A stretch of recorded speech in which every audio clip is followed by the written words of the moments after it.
Manuscrito hallado en una botella, de Edgar Allan Poe.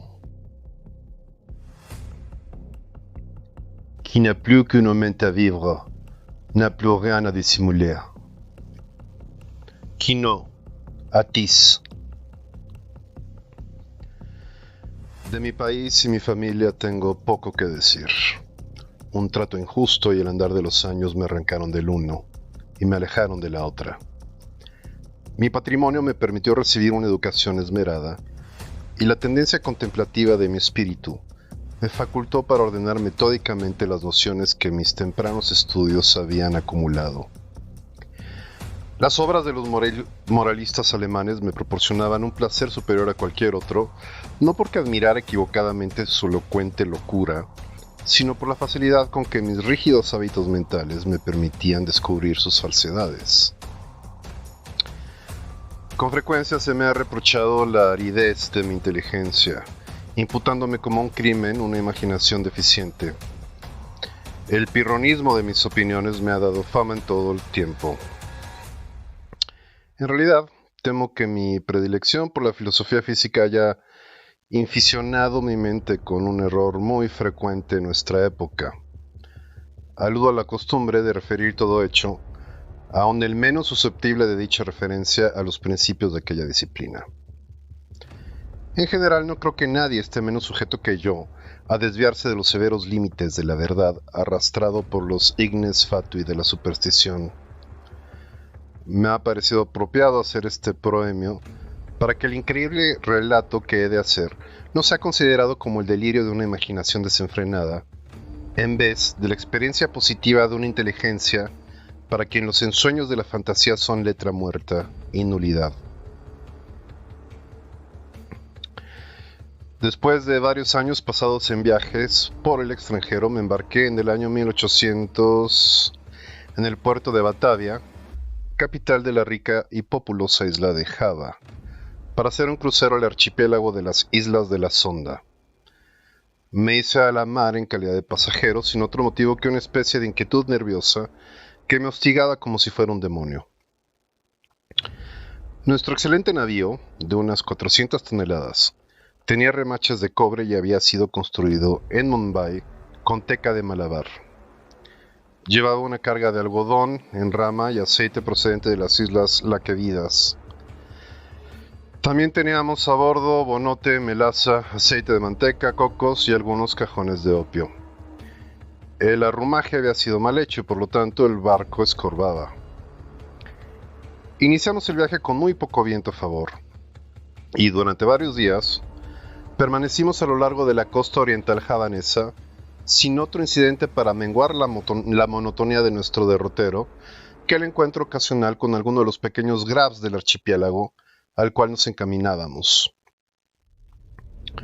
Una tarde, mientras me hallaba apoyado en el coronamiento, observé hacia el noroeste una nube aislada de extraño aspecto. Era notable tanto por su color como por ser la primera que veíamos desde nuestra partida de Batavia. La observé continuamente hasta la puesta del sol, en que comenzó a expandirse rápidamente hacia el este y el oeste, cerniendo el horizonte con una angosta faja de vapor y dando la impresión de una dilatada playa baja. Pronto mi atención se vio requerida por la coloración rojo oscuro que presentaba la luna y la extraña apariencia del mar. Operábase en este una rápida transformación y el agua parecía más transparente que de costumbre. Aunque me era posible distinguir muy bien el fondo, lancé la sonda y descubrí que había 15 brazas. El aire se había vuelto intolerablemente cálido y se cargaba de exhalaciones en espiral semejantes a las que brotan del hierro al rojo vivo. A medida que caía la noche, cesó la más ligera brisa y hubiera sido imposible concebir calma más absoluta. La llama de una bujía colocada en la popa no oscilaba en lo más mínimo, y un cabello sostenido entre dos dedos colgaba sin que fuera posible advertir la menor vibración. Empero, como el capitán manifestara que no veía ninguna indicación de peligro, pero que estábamos derivando hacia la costa, mandó arriar las velas y echar el ancla. No se apostó ningún vigía, y la tripulación formada principalmente por malayos, se tendió sobre el puente a descansar. En cuanto a mí, bajé a la cámara, apremiado por un penoso presentimiento de desgracia. Todas las apariencias me hacían ver la inminencia de un huracán. Transmití mis temores al capitán, pero no prestó atención a mis palabras y se marchó sin haberse dignado contestarme. Mi inquietud, sin embargo, no me dejaba dormir, y hacia medianoche subí a cubierta. Cuando apoyaba el pie en el último peldaño de la escalda de toldilla, me sorprendió un fuerte rumor semejante al zumbido que podría producir una rueda de molino girando rápidamente, y antes de que pudiera asegurarme de su significado, sentí que el barco vibraba. Un instante después, un mar de espuma nos caía a través y, pasando sobre el puente, barría la cubierta de proa a popa. La excesiva violencia de la ráfaga significó en gran medida la salvación del navío. Aunque totalmente sumergido, como todos sus mástiles habían volado por la borda, surgió lentamente a la superficie al cabo de un minuto, y vacilando unos instantes bajo la terrible presión de la tempestad, acabó por enderezarse. Imposible me sería decir por qué milagro escapé a la destrucción. Aturdido por el choque del agua, volví en mí para encontrarme encajado entre el codaste y el gobernalle. Me puse de pie con gran dificultad, y mirando en torno, presa de vértigo, se me ocurrió que habíamos chocado contra los arrecifes. Tan terrible e inimaginable era el remolino que formaban las montañas de agua y espuma en que estábamos sumidos. Un momento después, oí la voz de un viejo sueco que se había embarcado con nosotros en el momento en el que el buque se hacía a la mar. Lo llamé con todas mis fuerzas y vino tambaleándose. No tardamos en descubrir que éramos los únicos supervivientes de la catástrofe. Todo lo que se hallaba en el puente había sido barrido por las olas. El capitán y los oficiales debían haber muerto mientras dormían, ya que los camarotes estaban completamente inundados. Sin ayuda, poco era lo que podíamos hacer, y nos sentimos paralizados por la idea de que no tardaríamos en zozobrar. Como se supondrá, el cable del ancla se había roto como un bramante al primer embate del huracán, ya que de no ser así nos habríamos hundido en un instante. Corríamos a espantosa velocidad y las olas rompían sobre cubierta. El maderamen de popa estaba muy destrozado y todo el navío presentaba gravísimas averías. Empero, vimos con alborozo que las bombas nos habían atascado y que el lastre no parecía haberse desplazado. Ya la primera furia de la ráfaga estaba amainando y no corríamos mucho peligro por causa del viento. Pero nos aterraba la idea de que cesara completamente, sabedores de que naufragaríamos en el agitado oleaje que seguiría de inmediato. Este legítimo temor no se vio, sin embargo, verificado durante 5 días y 5 noches, durante los cuales nos alimentamos con una pequeña cantidad de melaza de azúcar trabajosamente obtenida en el castillo de proa. El desmantelado navío corrió a una velocidad que desafiaba toda medida, impulsado por sucesivas ráfagas, que sin igualar la violencia de la primera, eran sin embargo más aterradoras que cualquier otra tempestad que hubiera visto antes. Con pequeñas variantes navegamos durante los primeros 4 días hacia el sud-sudeste y debimos de pasar cerca de la costa de Nueva Holanda. Al 5.º día, el tiempo se puso muy frío, aunque el viento había girado un punto hacia el norte. El sol se alzó con una coloración amarillenta y enfermiza y remontó unos pocos grados sobre el horizonte sin irradiar una luz intensa. No se veían nubes, y sin embargo, el viento arreciaba más y más, soplando con furiosas ráfagas irregulares. Hacia mediodía, hasta donde podíamos calcular la hora, el sol nos llamó de nuevo la atención. No daba luz que mereciera propiamente tal nombre, sino un resplandor apagado y lúgubre, sin reflejos, como si todos sus rayos estuvieran polarizados. Poco antes de hundirse en el henchido mar, su fuego central se extinguió bruscamente, como si un poder inexplicable acabara de apagarlo. Solo quedó un aro pálido y plateado, sumergiéndose en el insondable mar. Esperamos en vano la llegada del 6.º día. Para mí ese día no ha llegado y para el sueco no llegó jamás. Desde aquel momento, quedamos envueltos en profundas tinieblas, al punto que no hubiéramos podido ver nada a 20 pasos del barco. La noche eterna continuó rodeándonos, ni siquiera menguado por esa brillantez fosfórica del mar, a la cual nos habíamos habituado en los trópicos. Observamos además que, si bien la tempestad continuaba con inflexible violencia, no se observaba ya el oleaje espumoso que nos envolvía antes. Alrededor de nosotros todo era horror, profunda oscuridad y un negro desierto de ébano. El espanto supersticioso ganaba poco a poco el espíritu del viejo sueco, y mi alma estaba en un silencio de asombro. Descuidamos toda atención del barco, por considerarla ociosa, y nos aseguramos lo mejor posible en el tocón del palo de mesana, mirando amargamente hacia el inmenso océano. No teníamos manera de calcular el tiempo y era imposible deducir nuestra posición. Advertíamos, sin embargo, que llevábamos navegando hacia el sur una distancia mayor que la recorrida por cualquier navegante, y mucho nos asombró no encontrar los habituales obstáculos de hielo. Entretanto, cada minuto amenazaba con ser el último de nuestras vidas, y olas grandes como montañas se precipitaban para aniquilarnos. El oleaje sobrepasaba todo lo que yo había creído. Solo por milagro, no zozobrábamos a cada instante. Mi compañero aludió a la ligereza de nuestro cargamento, recordándome las excelentes cualidades del barco. Yo no podía dejar de sentir total inutilidad de la esperanza, y me preparaba tristemente a una muerte, que en mi opinión no podía demorarse ya más de 1 hora, puesto que a cada nudo que recorríamos, el oleaje de aquel horrendo mar tenebroso se volvía más y más violento.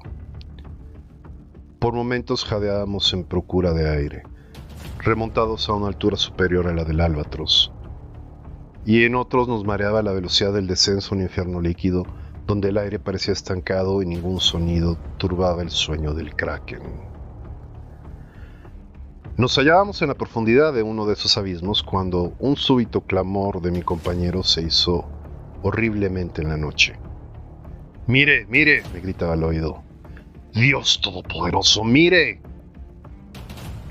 Mientras hablaba, advertí un apagado resplandor rojizo que corría por los lados del enorme abismo donde nos habíamos hundido, arrojando una incierta lumbre sobre nuestra cubierta.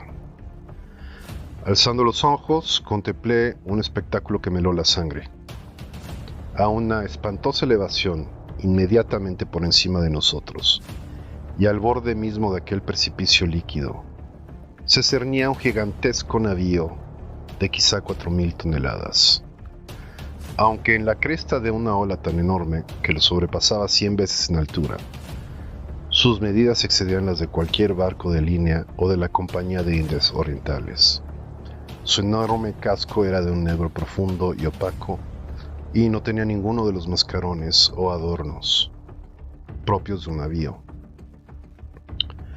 Por las abiertas portañolas asomaba una sola hilera de cañones de bronce, cuyas relucientes superficies reflejaban las luces de innumerables linternas de combate balanceándose en las jarcias.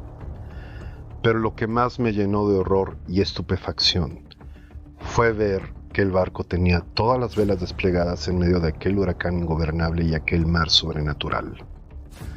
Cuando lo vimos por primera vez, solo se distinguía su proa, mientras lentamente se alzaba sobre el tenebroso y horrible golfo de donde venía. Durante un segundo de inconcebible espanto, se mantuvo inmóvil sobre el vertiginoso pináculo, como si estuviera contemplando su propia sublimidad. Luego tembló, vaciló, y lo vimos precipitarse sobre nosotros. No sé qué repentino dominio de mí mismo ganó en mi espíritu en aquel instante. Retrocediendo todo lo posible, esperé sin temor la catástrofe que iba a aniquilarnos. Nuestro barco había renunciado ya a luchar y se estaba hundiendo de proa. El choque de la masa descendente lo alcanzó, pues en su estructura, ya medio sumergida, y como resultado inevitable, me lanzó con violencia irresistible sobre el cordaje del nuevo buque. En el momento en que caí, el barco viró de bordo, y supuse que la confusión reinante me había hecho pasar inadvertido a los ojos de la tripulación. Me abrí camino sin dificultad hasta la escotilla principal, que se hallaba parcialmente abierta, y no tardé en encontrar una oportunidad de esconderme en la cala. No podré explicar la razón de mi conducta. Quizás se debiera al sentimiento de temor que desde el primer momento me habían inspirado los tripulantes de aquel buque. No me atrevía a confiarme en individuos que, después de la rápida ojeada que había podido echarles, me producían tanta extrañeza como duda y aprensión. Me pareció mejor, pues, buscar un escondrijo en la cala. Pronto lo hallé, removiendo una pequeña parte de la armazón movible, de manera de asegurarme un lugar adecuado entre las enormes cuadernas del navío. Apenas había completado mi trabajo cuando unos pasos en la cala me obligaron a hacer uso del mismo. Desde mi refugio, vi venir a un hombre que se movía con pasos débiles e inseguros. No le vi la cara, pero pude ver su apariencia general. En toda su persona se notaban las huellas de una avanzada edad. Le temblaban las rodillas bajo el peso de los años y su cuerpo parecía agobiado por aquella carga. Hablaba consigo mismo, murmurando en voz baja y entrecortada unas palabras de un idioma que no pude comprender, y anduvo tanteando en un rincón entre una pila de singulares instrumentos y viejas cartas de navegación. En su actitud había una extraña mezcla del mal humor de la segunda infancia con la solemne dignidad de un dios. Por fin volvió a subir al puente y no lo vi más. Un sentimiento para el cual no encuentro nombre se ha posesionado de mi alma. Es una sensación que no permite análisis, frente al cual las lecciones de los tiempos pasados no me sirven y cuya clave, me temo, que no me será dada por el futuro. Para una mente constituida como la mía, esta última consideración es un tormento. Sé que nunca llegaré a conocer la naturaleza de mis concepciones. Y sin embargo no es de asombrarme que estas concepciones sean indefinidas, puesto que se originan en fuentes tan extraordinariamente nuevas. Un nuevo sentido, una nueva entidad se incorpora a mi alma. Hace ya mucho tiempo que subí por primera vez al puente de este terrible navío, y pienso que los rayos de mi destino se están concentrando en un foco. Hombres incomprensibles, envueltos en meditaciones cuya especie no alcanzo a adivinar, pasan a mi lado sin reparar en mí. Ocultarme es una completa locura, pues esta gente no quiere ver. Hace apenas un instante que pasé delante de los ojos del segundo. No hace mucho que me aventuré en el camarote privado del capitán y tomé de allí los materiales con que escribo esto y lo que antecede. De tiempo en tiempo seguiré redactando este diario. Cierto que puedo no encontrar oportunidad de darlo a conocer al mundo, pero no dejaré de intentarlo. En el último momento, encerraré el manuscrito en una botella y lo arrojaré al mar. Un incidente ocurrido me ha dado nuevos motivos de meditación. ¿Ocurren estas cosas por la operación de un azar ingobernado? Había subido a cubierta y estaba tendido, sin llamar la atención, en una pila de frenillos y viejas velas depositadas en el fondo de un bote.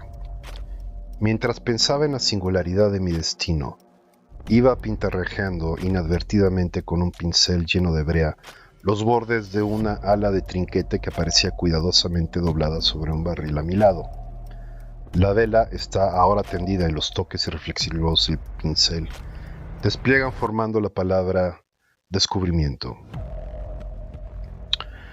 A este último tiempo he hecho muchas observaciones sobre la estructura del navío. Aunque bien armado, no me parece que se trate de un barco de guerra. Sus jarcias, construcción y equipo contradicen una suposición semejante. Puedo percibir fácilmente lo que el barco no es. Me temo que no puedo decir lo que es.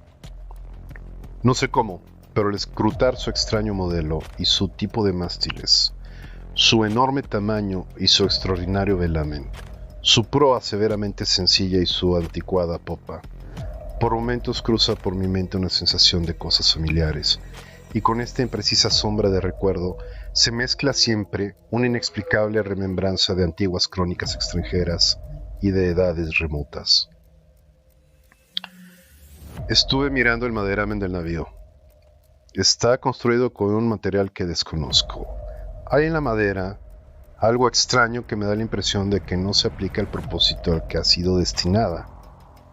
Aludo a su extrema porosidad, que no tiene nada que ver con los daños causados por los gusanos, lo cual es una consecuencia de la navegación en estos mares y con la podredumbre resultante de su edad.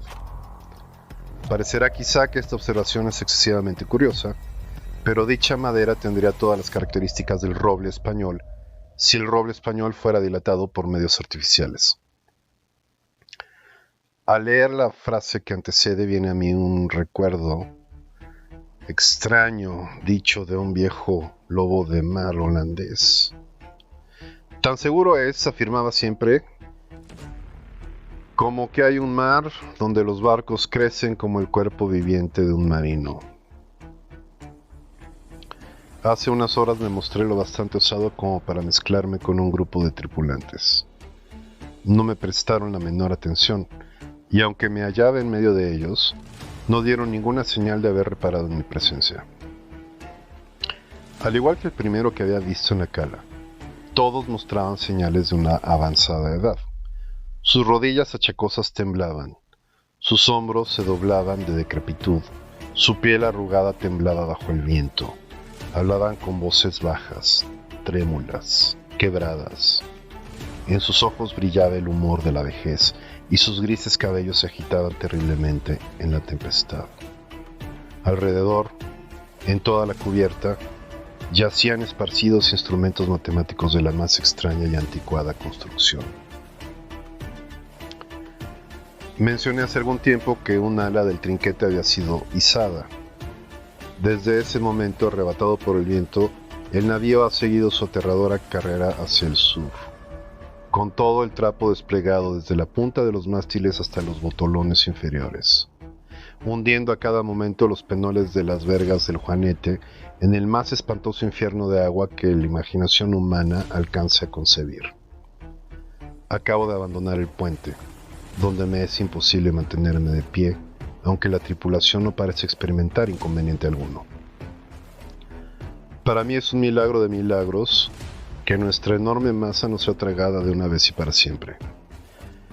Seguramente estamos destinados a rondar continuamente al borde de la eternidad, sin precipitarnos por fin al abismo.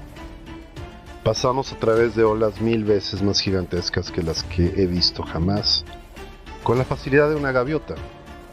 Las colosales aguas alzan sus cabezas sobre nosotros como demonios de la profundidad, pero son demonios limitados a simples amenazas y a quienes se les ha prohibido destruir. Me siento inclinado a atribuir esta continua sobrevivencia a la única causa natural que se puede explicar semejante efecto. Supongo que el barco está sometido a la influencia de alguna poderosa corriente o de una impetuosa resaca. He visto al capitán cara a cara en su propia cabina, pero como me lo suponía no me prestó la menor atención. Aunque para un observador casual, nada hay en su apariencia que pueda parecer por encima o por debajo de lo humano, un sentimiento de incontenible reverencia y temor se mezcló al asombro con lo que contemplaba. Tiene casi mi estatura, es decir, 5 pies 8 pulgadas. Su cuerpo es proporcionado y sólido, sin ser especialmente robusto ni destacarse en nada, mas la singularidad de su expresión, la intensa, la asombrosa, estremecedora evidencia de una vejez tan grande, tan absoluta, dominó mi espíritu con una sensación, con un sentimiento inefable. Aunque poco arrugada, su frente parece soportar el sello de una miríada de años. Sus cabellos grises son crónicas del pasado, y sus ojos aún más grises son sibilas del futuro. El piso del camarote estaba cubierto de extraños infolios con broches de hierro, estropeados instrumentos científicos y viejísimas cartas de navegación fuera de uso. El capitán apoyaba la cabeza en las manos mientras contemplaba con llameantes e inquietos ojos un papel que tomé por una comisión y que en todo caso ostentaba la firma de un monarca. Murmuraba para sí mismo, como lo había hecho el primer marinero a quien vi en la cala, palabras confusas y malhumoradas en un idioma extranjero. Y aunque estaba a un paso de mí, su voz parecía llegar a mis oídos desde una milla. El barco y todo lo que contiene está impregnado por el espíritu de la vejez. La tripulación se desliza de aquí para allá como los fantasmas de siglos sepultados. Sus ojos reflejan un pensar ansioso e intranquilo, y cuando sus dedos se iluminan bajo el extraño resplandor de las linternas de combate, me siento como no me he sentido jamás, aunque durante toda mi vida me interesaron las antigüedades y me saturé con las sombras de rotas columnas en Baalbek, en Tadmor y en Persépolis, hasta que mi propia alma se convirtió en una ruina. Al mirar en torno me avergüenzo de mis anteriores aprensiones. Si temblé ante el huracán que nos ha perseguido hasta ahora, ¿cómo no quedar transido de horror frente al asalto de un viento y un océano para los cuales las palabras tornado y tempestad resultan triviales e ineficaces? En la vecindad inmediata del navío reina la tiniebla de la noche eterna y un caos de agua sin espuma. Pero una legua a cada lado alcanzan a verse intervalos y borrosamente gigantescas murallas de hielo, que se alzan hasta el desolado cielo y que parecen las paredes del universo. Tal como imaginaba, no hay duda de que el navío está en una corriente. Si cabe dar semejante nombre a una marea que, aullando y clamando entre las paredes de blanco hielo, corre hacia el sur con la resonancia de un trueno y la velocidad de una catarata cayendo a pico. Supongo que es absolutamente imposible concebir el horror de mis sensaciones. Sin embargo, sobre mi desesperación predomina la curiosidad de penetrar en los misterios de estas horribles regiones, y me reconcilia con la más atroz apariencia de la muerte. Es evidente que nos precipitamos hacia algún apasionante descubrimiento, un secreto incomunicable cuyo conocimiento entraña la destrucción. Quizá esta corriente nos lleva hasta el Polo Sur mismo. Preciso es confesar que una suposición tan desorbitada en apariencia tiene todas las probabilidades a su favor. La tripulación recorre el puente con pasos inquietos y vacilantes, pero noto en sus fisonomías una expresión donde el ardor de la esperanza sobrepasa la apatía de la desesperación. El viento sigue entretanto de popa, y como llevamos desplegadas todas las velas, hay momentos en que el barco se ve levantado sobre el mar. ¡Oh, horror de horrores! El hielo acaba de abrirse a la derecha y a la izquierda y estamos girando vertiginosamente en inmensos círculos concéntricos, bordeando un gigantesco anfiteatro cuyas paredes se pierden hacia arriba en la oscuridad y la distancia. Pero poco tiempo me queda para pensar en mi destino. Los círculos se están reduciendo rápidamente. Nos precipitamos en el torbellino, y entre el rugir, el aullar y el tronar del océano y la tempestad, el barco se estremece y, ¡oh Dios!, se hunde. Nota del autor. El manuscrito hallado en una botella se publicó por primera vez en 1831. Pasaron muchos años antes de que llegaran a mi conocimiento los mapas de Mercator, en los cuales se representa al océano como precipitándose por 4 bocas en el Golfo Polar Norte, para ser absorbido por las entrañas de la Tierra.